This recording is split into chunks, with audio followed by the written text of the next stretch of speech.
तो मेरा कहने का मतलब यह है कि मोकामा से इस बार क्या आरजेडी प्रियदर्शी पीयूष को टिकट देगी?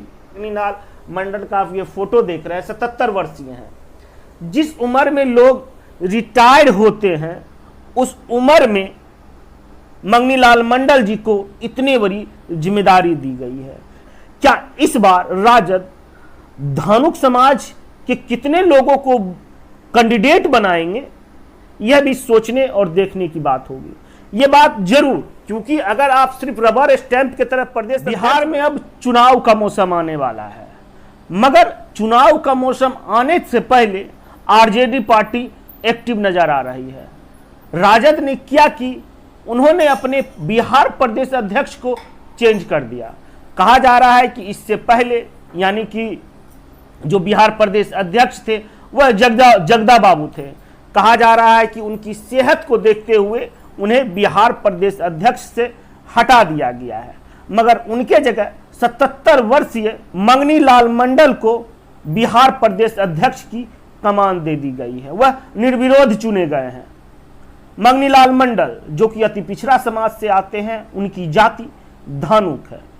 शायद अति पिछड़ा समाज का वोट बैंक को देखते हुए राजद ने यह कदम उठाया है। मगर देखिए, मैं भी अति पिछड़ा समाज से आता हूं, मैं भी धानुक समाज से आता हूं। मेरा कहने का जिक्र है कि जिस उम्र में लोग रिटायर होते हैं, जैसे कि मगनीलाल मंडल का आप ये फोटो देख रहे हैं, 77 वर्षीय हैं। जिस उम्र में लोग रिटायर्ड होते हैं उस उम्र में मगनीलाल मंडल जी को इतनी बड़ी जिम्मेदारी दी गई है। क्या अति पिछड़ा समाज में और कोई नेता नहीं था? या फिर जिस तरह से तेजस्वी यादव युवा राजद की बात करते हैं, युवा कार्यकर्ता की बात करते हैं, जब पद और प्रतिष्ठा देने की बारी आती है तो आखिर ऐसी क्या मजबूरी थी, उन्होंने 77 वर्षीय मगनीलाल मंडल जी को उन्होंने इतना बड़ा पद सौंप दिया है? शायद उन्हें लगता होगा, क्योंकि मगनीलाल मंडल जी अनुभवी नेता है, वह झंझारपुर से आते हैं और झंझारपुर मधुबनी जिला में पड़ता है। शायद इन्हें लगता होगा कि उस क्षेत्र का कुछ वोटर, ज्यादातर धानुक समाज का वोटर इन्हें मिल जाए। मगर हम आपको पीछे लेके जाना चाहते हैं मुंगेर लोकसभा क्षेत्र की। मुंगेर लोकसभा क्षेत्र में जो उम्मीदवार थे, निर्दलीय उम्मीदवार, हम प्रियदर्शी पीयूष की बात करते हैं, जो कि अति पिछड़ा समाज से आते हैं, धानुक समाज से आते हैं। दूसरी तरफ राजद ने किनको टिकट दिया था? राजद ने टिकट दिया था, आरजेडी ने टिकट किनको दिया था? अनीता कुमारी। अनीता कुमारी कौन है? तो अशोक महतो की पत्नी है। अशोक महतो कुर्मी समाज से है, मगर अनीता कुमारी धानुक समाज से आते हैं। और मुंगेर के वर्तमान सांसद थे ललन सिंह, उनके खिलाफ यह लोग खड़ा हुए थे। समीकरण इस तरह बिगड़ा कि अनीता कुमारी यह सीट नहीं जीत पाई, यानी कि ललन सिंह जी अपनी सीट को बचाने में कामयाब रहे। अब बताइए, यहां पे देखिए, अगर हार्ड डिफरेंस का बात करें तो वो बहुत कम और ज्यादा पे हम नहीं जाते हैं। हम चर्चा करते हैं कि प्रियदर्शी पीयूष को जो 18,000 वोट आया था, इसमें 10,000 से ज्यादा वोट इन्हें मोकामा टाल से मिला था। मतलब कि टाल का जो वोट है कहीं ना कहीं प्रियदर्शी पीयूष के पास है। तो मेरा कहने का मतलब यह है कि मोकामा से इस बार क्या आरजेडी प्रियदर्शी पीयूष को टिकट देगी? जो आरजेडी 77 वर्षीय मगनीलाल मंडल को प्रदेश अध्यक्ष बना सकती है, क्या यही आरजेडी पीयूष प्रियदर्शी को टिकट देगी? मेरा यह सवाल है। या फिर मगनीलाल मंडल को इसलिए प्रदेश अध्यक्ष बना दिया गया है कि वह रिमोट की तरह काम करे?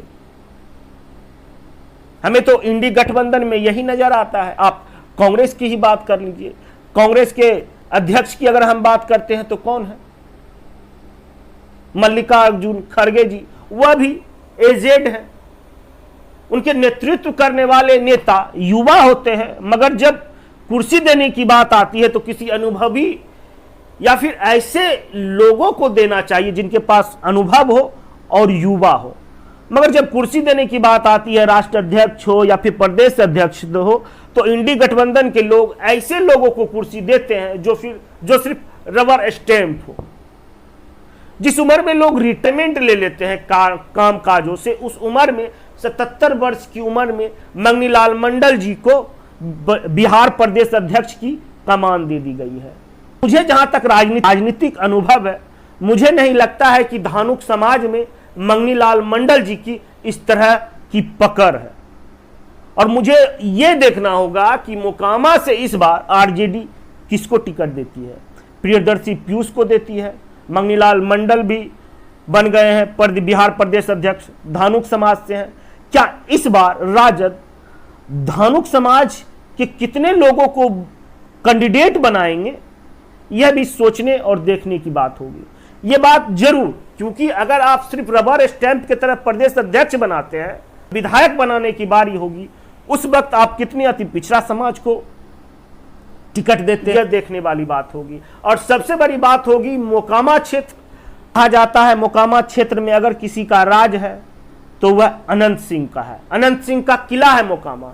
अनंत सिंह का किला कौन ध्वस्त करेगा? पीयूष अनंत सिंह का किला ध्वस्त करेगा या फिर कोई और, या फिर इस बार भी अनंत सिंह अपने किले को बचाने में कामयाब हो जाएंगे? आप लोगों का क्या कहना है, कमेंट करके जरूर अपनी राय दें। यह वीडियो अगर फेसबुक पर देख रहे तो हमारे चैनल को फॉलो कर लीजिए, यूट्यूब पर देख रहे तो सब्सक्राइब करना ना भूलें। जय हिंद, जय बिहार।